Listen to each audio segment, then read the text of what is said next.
Ready, Cherry. Hello friends, today we're gonna make a slingshot using a pen and rubber bands. First, we have to remove the cap, then we remove the ink, and we have this part. It's not useful, so we have to keep it aside. Then we have to remove this part and keep it aside.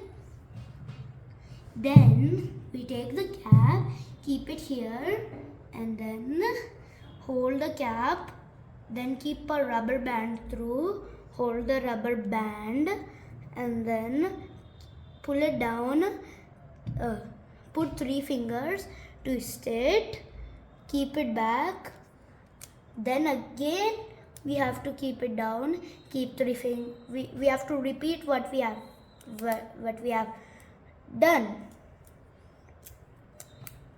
Then keep it a little down. Then we take another rubber band, keep it around the cap, and then then the slingshot is ready. Then do you know how to shoot it? We have to take the ink, then keep it through but not until it falls.